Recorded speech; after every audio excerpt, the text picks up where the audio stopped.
Tonight on CBC Vancouver News. I am being polite. There is no project. BC's Premier casts doubt on Alberta's latest pitch for a new pipeline to the West Coast. We are beginning the engagement process with Indigenous groups across Alberta and British Columbia. Plus, I message loud and clear. Radio Swift is not going to be silenced. the host at a Surrey radio station targeted by gunfire says it will keep talking about public safety and extortion threats against South Asian communities.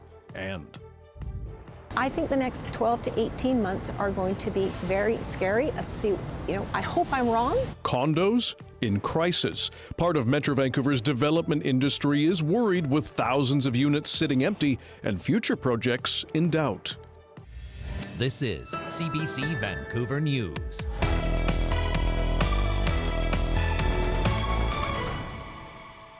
Hello, I'm Dan Burritt. Thanks for joining us. The province of Alberta says it is stepping up with millions of dollars to develop a pitch for a new pipeline to BC's West Coast. Premier Danielle Smith says her province will start on a proposal to get the ball rolling for private companies. But as Aaron Collins explains, BC's Premier and some First Nations say not so fast. Danielle Smith stepping into the breach. The government of Alberta will be the proponent of an oil pipeline to the Northwest BC coast. Alberta's Premier doing what the private sector has been unwilling to. And it is my hope, with Alberta as the proponent, that we will see this pipeline project on the next list of nation-building projects. Smith has no interest in owning the line, but is willing to help get the ball rolling. The Trans Mountain expansion, the last major pipeline built in Canada, bought by the federal government after its owner threatened to walk away, turned off by a perceived anti-pipeline environment that still lingers. Why hasn't a private pipeline company stepped up to propose a project like this? Well, you have multiple factors. The producer being able to expand production, right to the other end, which is, do we trust the federal government to actually implement the deregulation that's required? Lifting the cap on emissions from the oil sands at the top of that list, a move already facing opposition from other provinces. The idea of augmenting the volume of oil and gas, which is extracted and then burned and consumed, is irresponsible. A ban on oil tankers off the West Coast, also a major regulatory hurdle. We don't support crude oil tankers traversing through. It's just not, the place for them to be. And lifting the tanker ban could put major LNG projects in the province in jeopardy. It is incredibly alarming to British Columbians, including First Nations along the coast, whose support is required for the success of the billions of dollars in real projects that I'm talking about. For now, Alberta's proposal for a new pipeline is more of a plan to make a plan. No route, no price tag, no private sector proponent. Alberta's Premier says those details will be hammered out as they go, and Danielle Smith expects things to move quickly, hoping her hypothetical pipeline is on the country's major projects list in less than 2 months. Aaron Collins, CBC News, Calgary. Thousands of striking public sector workers rallied in downtown Vancouver to push for a new deal with the provincial government. As Pinky Wong shows us, talks between the BC General Employees Union and the province broke down almost immediately after they went back to the bargaining table. Union members and supporters were marching in solidarity for the BC General Employees Union. We don't think they came with really a serious offer to bargain with. And so, as a result, we're here today. We have thousands of BCGU members have walked off the job here in Vancouver to join a strike with their colleagues for fair wages. The escalating strike is now into its 5th week, and the union says more than 16,000 of its members are now in some form of job action. Talks broke down shortly after they resumed negotiations earlier this week. The union, with 34,000 public service workers, is now asking for a wage increase of 8% in a 2-year agreement. The province's most recent offer is a 5% increase over 2 years. It is a fair offer, it's a reasonable offer, and we're trying hard to balance two things. One is that we hugely value the work done by the public service, And the other is that the money is not there to go further than that. Like, this is just the reality. It's fundamentally about the cost of living going up here, and they're not going to balance this budget on the backs of civil servants. Several other unions were also walking hand in hand with the BCGEU. We are not backing down. It's time to come to the table to make a move so that we can get a deal and so we can get BC working again. And what is right is that we are able to provide food and shelter for our children and be able to have a better life. Picket lines have been up at 1/3 of provincial liquor stores, at liquor and cannabis distribution warehouses and government offices around BC. The restaurant industry says it's concerned that the job action could result in temporary staff layoffs. They're a week and a half to 2 weeks away from being not being able to offer their full liquor menu service, and that obviously impacts their operations, which could cause them to shut down certain hours. He urges the BCGEU and the government to reach an agreement soon to minimize the impact to food service businesses. Pinky Wong, CBC News, Vancouver. A man has been sentenced to jail for his role in the 2024 shooting at Punjabi musician A.P. Dillon's home on Vancouver Island. 26-year-old Abjit Kingra has been handed 2 years in jail for arson and 6 years for discharging a firearm into a place where a person may be.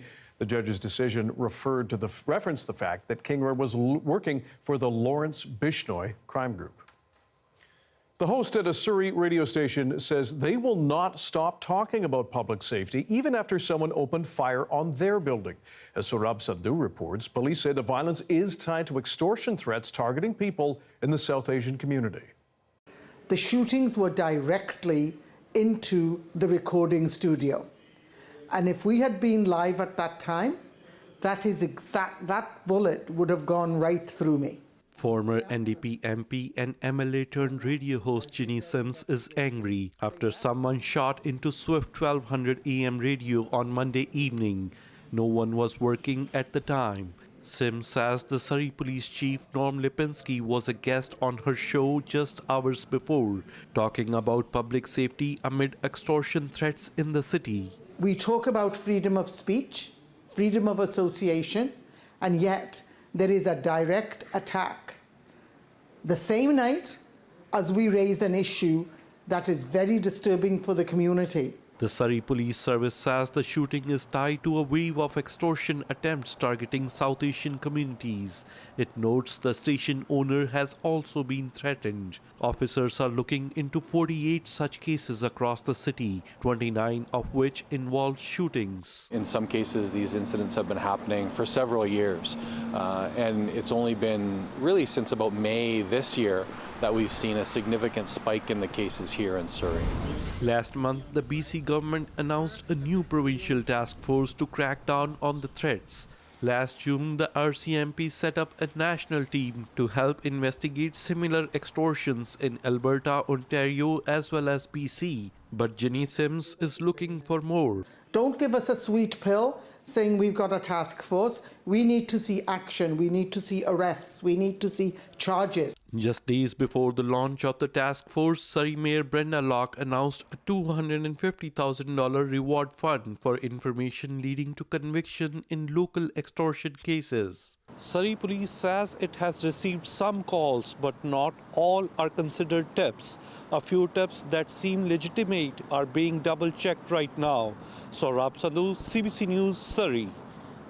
To Abbotsford now, where that city is also dealing with a rise in extortion threats. As Benit Brach reports, a new task force has been launched to try to crack down on the violence there. From arson, shootings, and ongoing threats, police say extortion-related incidents are hitting South Asian families and businesses across British Columbia. And Abbotsford is seeing the community impact as well. We have people that are now living in fear, that have been targeted, that we have neighborhoods that are nervous, that are fearful. This is a massive concern. I had the chance to speak to one victim who's been facing extortion threats for months in Abbotsford. CBC News is not identifying them due to their safety concerns, but they say that some of these threats include dozens of phone calls with no caller ID, random text messages threatening to shoot them. They say that they constantly live in fear every day, that they're terrified, they feel that they can't do much, but police are continuing to investigate. Abbotsford police say they received 38 reports of extortion-related incidents between November 2023 and September 2025. Majority of the cases have been extortion letter type of events where people or businesses would receive letters demanding money in exchange of safety. We also saw phone calls happening to various people throughout the community and text messages. Police say since September, extortion has become more frequent and severe, with 4 incidents in the month. Police say 3 of them involved shootings targeted at homes. The 4th incident involved arson at a business with several vehicles lit on fire. Fortunately, no one was injured. And with violence increasing, the Abbotsford Police Department has now launched its own task force, Operation Community Shield, to better tackle extortion in the city, and it's their largest operation since the floods of 2021. I cannot recall a time in the history here of the police department we've had to move this many resources around that quickly. Officers from several teams at Abbey PD are being reassigned to work on extortion matters, and 2 officers will also serve on the Provincial Extortion Task Force. I can guarantee you there'll be crossover in some of the investigations. Crime that's occurring in Abbotsford isn't just Abbotsford, it's occurring in other communities. In BC, that includes Surrey, where its mayor recently said police have been investigating 44 cases of extortion in the city and 27 related shootings. But so far, the local police departments in both Surrey and Abbotsford say no one has been charged or arrested on any extortion-related cases so far. Meanwhile, the RCMP say there have been some arrests in the Lower Mainland, but no charges have been laid so far. So what do we know about who's behind the extortion in Abbotsford? In the past, the RCMP has linked the India-based Lawrence Bishnoi gang to extortion threats in the South Asian community. That group was recently designated as a terrorist organization in Canada. In some cases, I would agree that we have some cases here that connect back to the gangs in India, the Lawrence Bishnoi gang specifically that you speak about. We have other ones that are not as clear. BC's former Minister of Public Safety says he is aware of about a dozen victims in the Lower Mainland who have paid those threatening them. I know several people that have paid, and they have not had the ongoing threats to them as a result of them paying. I'm saying don't pay. I can understand why they're paying the individuals. They have no confidence that law enforcement is able to protect their families or deal with it. A key obstacle in investigating extortion is people's willingness or victims' willingness to come forward and report the crime. Sometimes is that they believe that they are going to put themselves at more risk if they report the crime to the police. This criminologist says Abbey PD's new task force is a step in the right direction. When you have a specialized unit that basically brings together the best of the best investigators, it makes it easier, it facilitates outreach. So it creates more confidence, I guess, in the victims or in the communities that are being targeted. We need to get resources on the ground. We need to get the resources out there, building the trust with the South Asian community. Trust and transparency, the Abbotsford police say they are committed to, as fears of violence and rising extortion ripple through the community. Beneath Brach, CBC News, Abbotsford.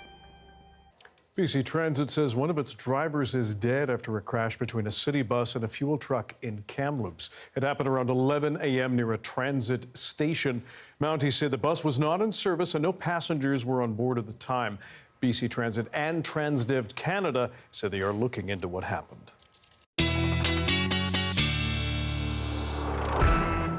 Darius is here with the first check on the weather. What happened? We've got some rain moving through parts of the coast primarily, but also some showers popping up in the interior. We've seen some coastal lightning that's unlikely to return tomorrow. Now, I do want to talk a little bit about what's driving all these showers over the province. You can see, I know it's a little bit dark, but this red here, this is a strong low that's been weakening over the last few days. As that continues to weaken, we'll start to see less and less showers. So as we head into the weekend, expect things to dry out, but we still have some more coming over the next couple days. Fire danger remains high in the interior, Dan, and we'll have more on the rain that's coming later in the show. Sounds good. Thank you. Metro Vancouver's real estate industry is struggling as experts warn newly built condos will sit empty. Stay with us.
Metro Vancouver's condo development industry is in crisis. There are about 2,500 new units sitting empty. And as Amelia John explains, developers are worried about future projects.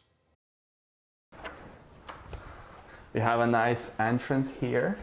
This one-bedroom condo near Vancouver's UBC campus has been on the market for a few weeks. It's competing against thousands of new, never-been-lived-in units, with developers offering all the bells and whistles to try to sell them. They're throwing in parking stalls, they're throwing in storage lockers, they're giving cash back on completion. According to the Canada Mortgage and Housing Corporation, there are about 2,500 completed, unabsorbed units sitting empty in Metro Vancouver, double the amount from a year ago. But that could be just the tip of the iceberg, because many don't get listed, creating what's known as a shadow inventory. And it's hard to tell exactly in, let's say, a 200-unit building, how many units are still available. Is it 50? Is it 100? Is it 150? Some developers are now giving deposits back to buyers because they're not meeting pre-sale targets to secure bank financing for new projects. There's also some developers that have actually gone into receivership because they had sold or tried to develop as the prices were escalating. So what looked like a sure win on a spreadsheet turned sour as time ticked on. The industry says it's becoming more expensive to build due to higher construction costs, fees, and government taxes. Affordability, another major factor, with buyers wanting more for their money, and what's on the market isn't meeting expectations. 35% of all transactions are under $800,000. And let's be honest with ourselves, we're not talking that everybody who's spending that wants a 500 square foot condo or 450 square foot condo. There are predictions of mass layoffs and a wider economic storm ahead. I think the next 12 to 18 months are going to be very scary. I hope I'm wrong. As the development market struggles, not every storyline is the same. Sales in the condo resale market are only down by about 5% year over year. Realtors say it's a buyer's market and there are deals to be had. Amelia John, CBC News, Vancouver. Police say a suspect in an alleged arson and assault at a property next to the Universal Ostrich farm is linked to a group supporting the farm. As Brady Strachan explains, it happened the same day police and food inspection officials arrived to enforce a kill order for hundreds of the birds. This incident unfolded last Monday, the same day dozens of RCMP officers arrived at the Universal Ostrich Farm near Edgewood to assist the Canadian Food Inspection Agency with an operation to cull more than 300 ostriches over avian flu concerns. Police were met by dozens of supporters who have camped at the farm to protest the cull. Shortly after they arrived, RCMP say they learned of an alleged assault of a neighbor and an arson attempt on the same property. So this occurred at a neighboring property. The suspect was associated to the protest camp there at the farm. The investigation does remain ongoing. However, they have been released on conditions not to attend the property or to contact the victim. This is one of multiple incidents the RCMP are investigating tied to the ostrich farm. Police say they're looking into reports of harassment against businesses working with the CFIA and the RCMP, as well as a suspicious fire after hay bales brought in by the agency went up in flames. And they have also launched investigations after 2 ostriches were killed earlier this year, allegedly after being shot. The farm spokesperson says the suspect in the assault is not welcome on their property. We are heartbroken that incident happened, and we absolutely do not condone that kind of behavior. She says the farm has repeatedly urged supporters in person and in online videos to keep their protest peaceful. Our mission and our statement has remained the same. This is a cause we can battle with peace and with our voice. No violence, no aggression, and no harm. The CFIA remains on the farm preparing for a possible cull. The agency says stamping out the herd is the only way to contain avian flu. The farm says 69 birds died, but more than 300 have survived and claim they now have herd immunity and should be retested before any cull goes ahead. Meanwhile, the Supreme Court of Canada has ordered a pause of the cull operation as it mulls over an application by the farm to have the case heard. Brady Strachan, CBC News, Kelowna. The view from way up high on Apex Mountain. Darius will have your BC-wide weather forecast coming up.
Prime Minister Mark Carney is facing questions about U.S. tariff pressures and pipelines as he continues to work on greenlighting major infrastructure projects. It's a key part of his government's plan to bolster the economy.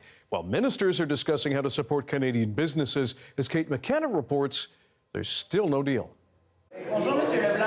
On tariffs, Canada is once again playing defense. We have been very clear from the beginning that supply management is not a subject of negotiation with the Americans. The U.S.-Canada Trade Minister reassured farmers that no major concessions will be made to Canada's dairy quota system, known as supply management, following a report in the Globe and Mail. Parliament passed a law that we supported happily to make it clear that supply management is not a subject of negotiations in international trade agreements. U.S. tariffs are piling up. In addition to levies on steel, aluminum, and the auto sector, President Donald Trump announced new tariffs on lumber, cabinets, and furniture. Our softwood lumber industry is under direct attack. It's easier and cheaper for the Russians to access the U.S. market than it is for Canadians. It's completely absurd. I just wanted to say we take good note of the new tariffs that were imposed on Canada. Obviously, we disagree with them, but I just wanted to say to all the workers and all the companies that are affected, we will be there to support you. Opposition leaders questioned Canada's response to the ongoing trade war. Mr. Carney, who has been elected, saying, "I'm the new hero. I'll come from the sky with a cape. I will start negotiation 1 week before the election. I will fix the tariffs, and I will start a negotiation for a new trade agreement." 6 months later, we have seen nothing of it. While Mark Carney breaks his promise, puts his elbows down, and gets trampled on by foreign leaders, our workers lose their jobs. But the U.S. administration hasn't budged on its pro-tariff agenda, despite protests from Canada and around the world, leaving countries scrambling to adapt to an ever-changing landscape. Kate McKenna, CBC News, Ottawa. A shooting in Laval, Quebec has left one person dead and 2 others hurt. Police say it appears to have been targeted. It happened in broad daylight inside a Starbucks in a busy fast food and commercial area. Police say the victim had ties to organized crime. He's been identified as Haralambos Theoloiou, also known as Bobby the Greek. He's been convicted of aggravated assault, drug trafficking, and extortion. The 2 wounded were members of his gang, the Shabadi Greeks. Police say there's no threat to public safety, and they are searching for a suspect. The U.S. government has been shut down after Congress, which is under Republican control, failed to reach an agreement on funding. This means hundreds of thousands of American federal workers are off the job, and many federal programs and services shut down. As Republicans and Democrats wage a war of words over who is to blame. More now from Chris Reyes. Some 750,000 U.S. government jobs hang in the balance as Republicans and Democrats battle over a funding bill that keeps the U.S. federal government running.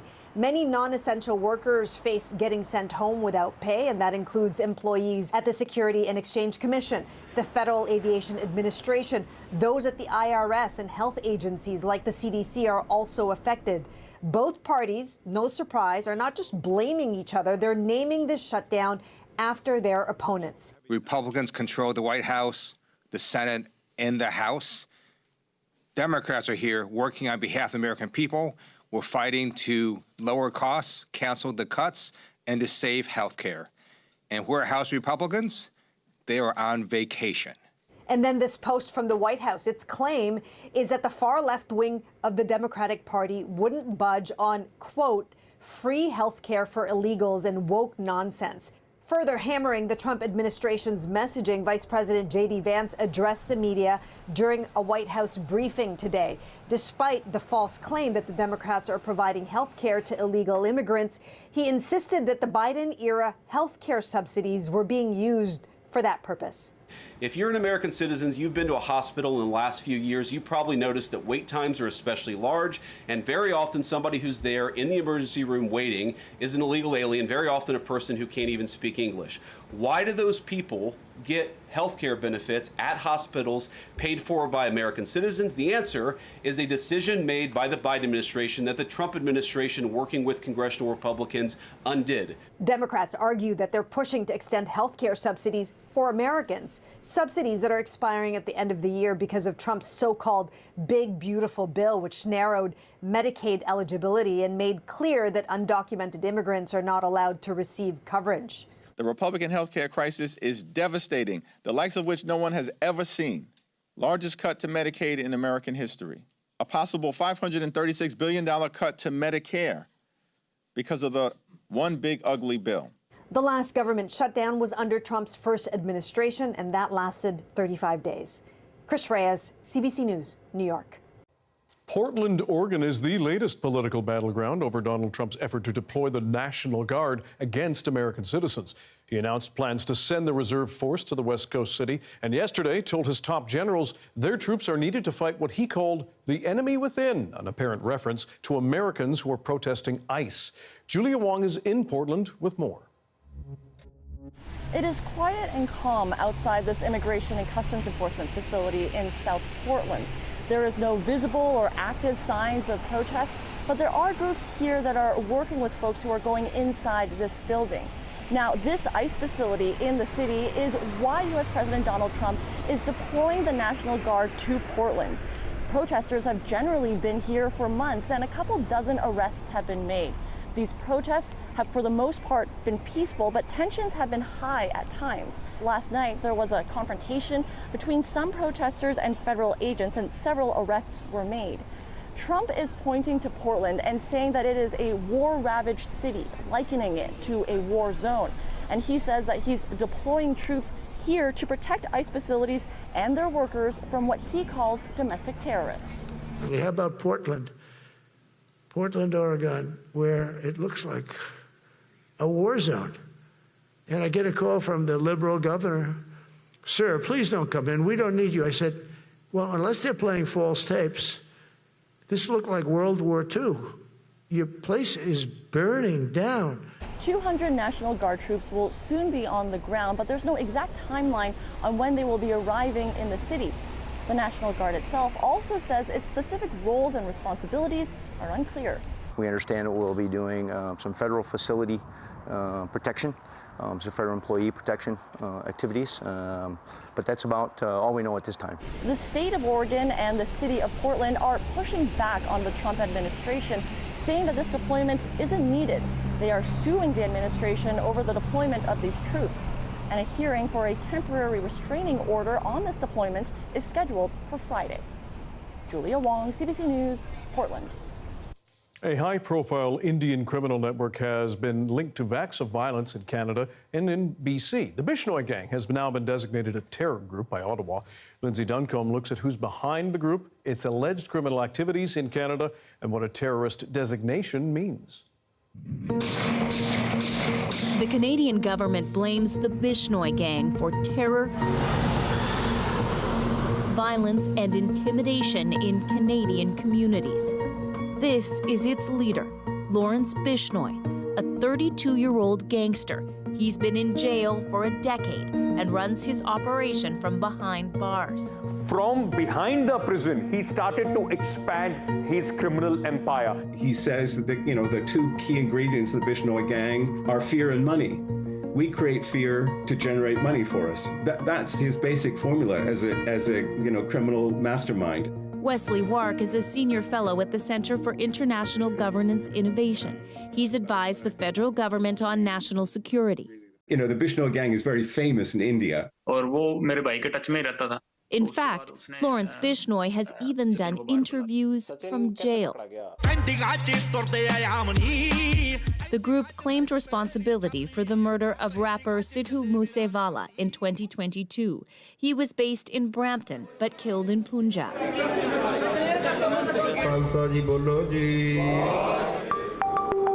And then there's the murder of Sikh separatist Harjit Singh Nijjar outside his Surrey Gurdwara 2 years ago. Sources close to the investigation tell CBC News the 3 men charged with the murder were linked to the Bishnoi group. Canada said India was behind it, setting off a diplomatic crisis. Canada has declared its deep concerns to the top intelligence and security officials of the Indian government. Last year, RCMP held a news conference calling out India's links to organized crime in Canada. and claimed by one organized crime group in particular, which is the Bishnoi group. So that's what we're seeing here in Canada. Is the Indian government complicit in the running of that organization? Do we know that? That is the allegation. It's never been tested in court, but it's a pretty high-profile diplomatic allegation, that's for sure. This time they fired 25 bullets in the early AM of 4:40. Search for Bishnoi online and you'll see videos like this. There's a pop culture folklore around the gang. And BC's former top cop says adding the terrorist designation to the group makes it worse. Matter of fact, what we have done by identifying him as a terrorist group, we've raised his profile. He believes much of the extortion targeting BC's South Asian community is actually local. I believe that it's absolutely ridiculous. We're trying to pin this down to one particular person when we have a multitude of crime groups and individuals and thugs that are involved in this activity. So now we have local gangsters going out and saying that they are part of the Bishnoi gang to instill that fear in the community so they can extort that money from them. Lawrence Bishnoi, age 31, a terrorist and a gangster. The government says naming the Bishnoi group terrorists will make it easier to catch and prosecute them. It may also increase the fear the name inspires. Lindsay Duncombe reporting. Officials here in BC have praised Ottawa's move to list the Bishnoi gang as a terrorist entity. Police here have also linked the Bishnoi gang to extortions targeting the South Asian community. And earlier this month, as we heard from Saurabh Sandhu, the province formed a task force to tackle it. Coming up, the fate of 30 beluga whales at now closed Marineland remains uncertain after Ottawa denies their request to have them exported. Stay with us.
So I know when I really like a song, if within the first 3 seconds, I'm already vibing to it. Hey, I'm Rohith Joseph.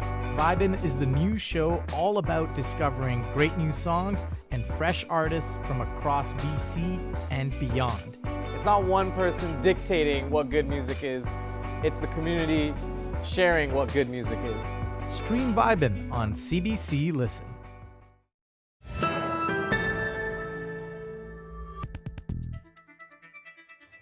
BC conservation officers say charges have now been laid against 2 people on Texada Island in relation to the killing of a grizzly bear. The pair are charged with failing to promptly report the wounding or killing of a grizzly bear. Residents on the Gulf Island referred to this bear as Tex and were split on wanting it moved, killed, or left alone. The animal had been relocated twice before due to behavior the province described as stalking residents and chasing livestock. The 2 people charged will appear in court later this month.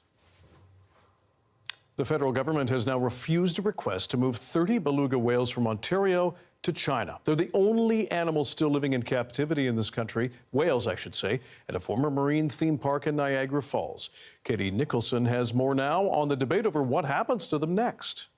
Marineland's beluga whales won't be moving to China, but their lives remain in limbo.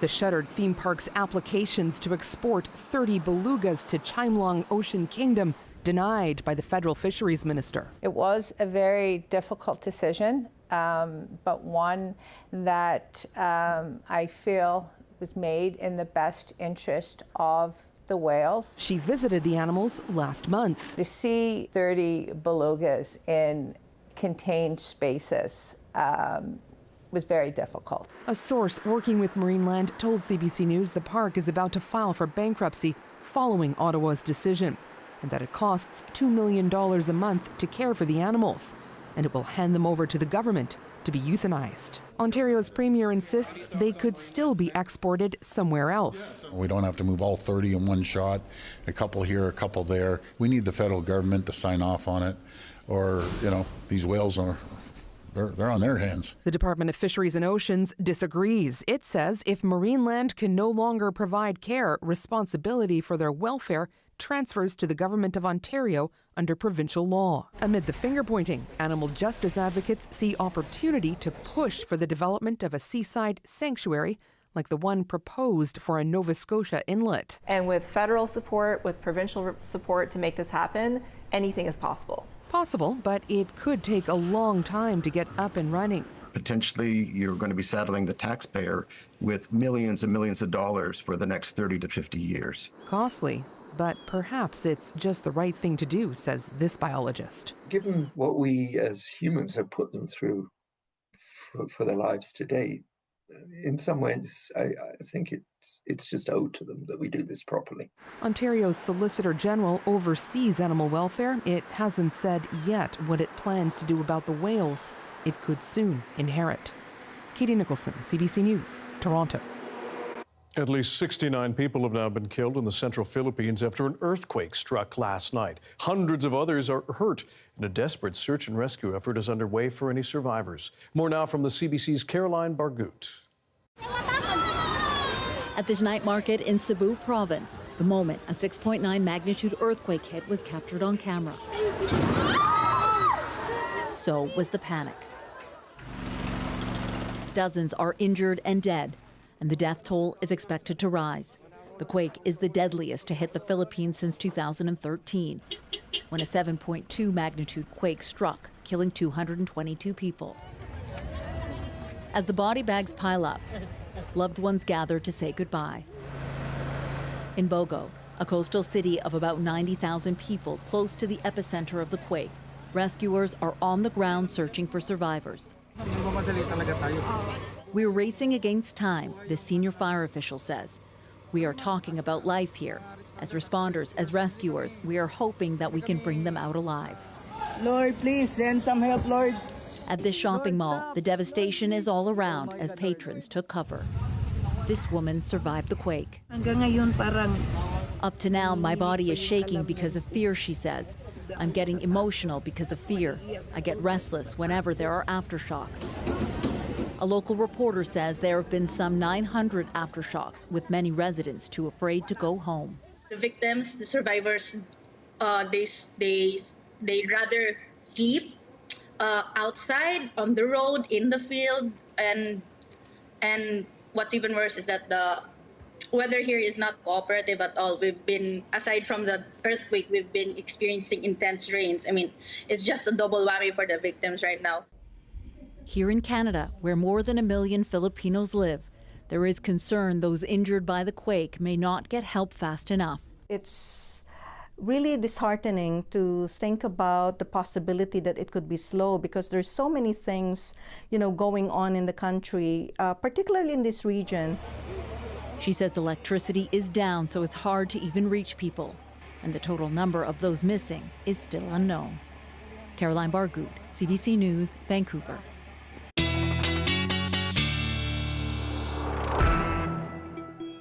Darius is back with our BC-wide weather forecast. Just before that, let's get the latest on that earthquake. So let's zoom into the Philippines. This is our shake map, and you can see the center here. Oh, the lines aren't showing through super well, but the gist here is that the shaking was mostly the strongest felt just offshore, so we didn't really see that on land, but 10 million people still affected by strong to very strong shaking. Pretty damaging quake. It actually struck just off the on a different area than the normal fault that it would, because the Philippines are on the Pacific Ring of Fire, but this may have been an unmapped fault that this particular quake hit. Now, that's all I have to say about that. Let's turn back to our here in BC, where we have a low pressure system sitting off the coast, drawing in a lot of moisture, pushing it onshore, but it is continuing to weaken quite quickly. So that moisture that we have sitting over the south coast and dropping all these showers that we've seen, especially on the west coast of the island, it should continue to taper off over the next couple days. And the next wave of that moisture is expected to head up to a more northern section of the province, which means that this weekend we should actually be dry on the south coast pretty much across the board. Even the west coast of Vancouver Island should be sunny. And as we head into early next week, it looks like that will hold as well. Good news for people that are a little bit, sick of the rain, less so for the interior, which continues to have pretty high fire danger, and we could really use some more showers breaking in there. There's a chance of some of that tomorrow, but also risk of thunderstorms in a few isolated places, including up in the more northern sections of the province and potentially parts of the northern Okanagan and the Shuswap region. For the most part, though, probably just looking at some showers popping up there. In terms of the totals that we're looking at, we're going to see decently high still totals for the west coast of the island. A lot of that has come today, though. Remember, this started earlier today at midnight, 12 a.m. today, and continues over the next couple days. And so some of this has already fallen, but still a fair amount coming to the west coast of the island. Here in Vancouver, significantly less rain, but parts of the North Shore still getting, a good 20 to 30 millimeters over the next 2 days before we dry out probably on Saturday. The smoke in the southern interior has improved quite a bit, at least in the Okanagan, Thompson areas, but over in the southeast, we may continue to see a few more periods of worse air quality. Maybe not tomorrow, but 2 days from now. That is a very real possibility. And in the northeast, things have also improved. In terms of the 5-day forecast, Dan, we've got plenty of sunshine on the way, but first we've got to get through a couple more days of mainly cloudy conditions and showers. I'm being a little bit optimistic about the sun coming out tomorrow. I do think that it will happen, but it may not. And then the couple days of showers, much later than what we've seen. The heavier stuff will come overnight tonight, and then we should continue to taper off. Still seeing breezy conditions, though, probably into early Saturday, and then things start to lighten up. Sounds good. Just in time for the weekend. Thank you, Darius. Thank you. Scientist, conservationist, and activist, the long life and legacy of the chimpanzee lady. The world says goodbye to Jane Goodall after this.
I'm Amy Bell, and here's what's in your CBC inbox.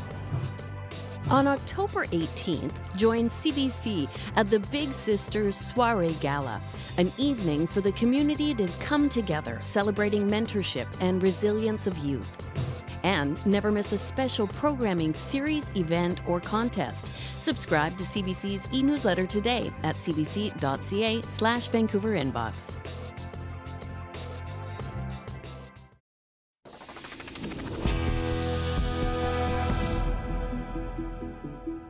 Wildlife advocate and primate expert Jane Goodall has died at the age of 91. She was renowned worldwide for her groundbreaking research on chimpanzees, as well as for her activism for the environment and human rights. The CBC's Jill English looks at her long life and legacy. She was just 26 when she made her first groundbreaking discovery.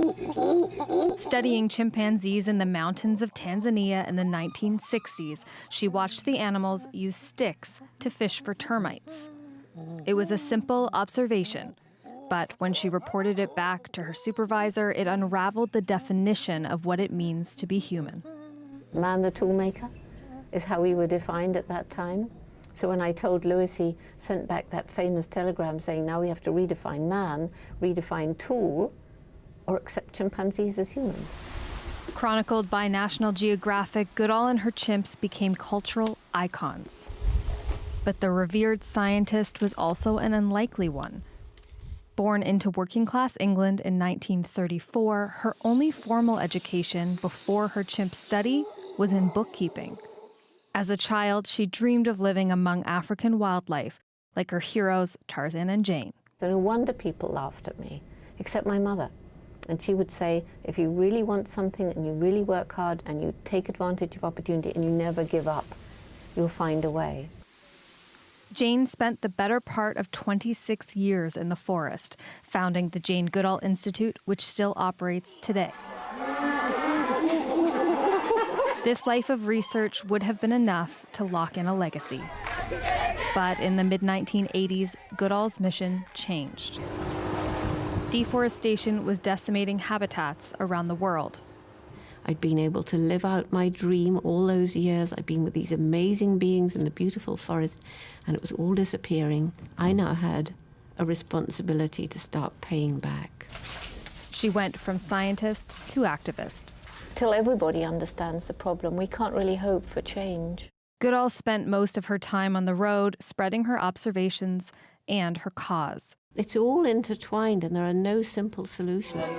In her outreach, Goodall supported communities near her research center and encouraged young people to tackle social and environmental challenges close to home. I want to give the tree energy, and I want the energy from the tree. A lot of people understand and they care, but they feel helpless because they don't know what to do. And so, you know, the hope is to galvanize them. But under her empathy, ironclad resolve. People say, oh, we've borrowed the future from our children. When you borrow, you're supposed to pay back. She advanced science her way, and through it, our grasp of humanity, giving us the tools to share in her hope. Jill English, CBC News, Toronto. Understated and fierce. Imagine 26 years old. Hey, they use tools. Let's blow up our definition of tool maker. I love it. It's really something. It goes to show what happens when you just go somewhere and immerse yourself and keep an open mind. Indeed. And eyes. Thanks for being with us tonight on CBC Vancouver News at 6. You can watch this newscast on CBC Gem, our free app, as well as YouTube and our website, cbc.ca/BC. And we'll have your next local news at 11 o'clock, right after the National. Have a good night.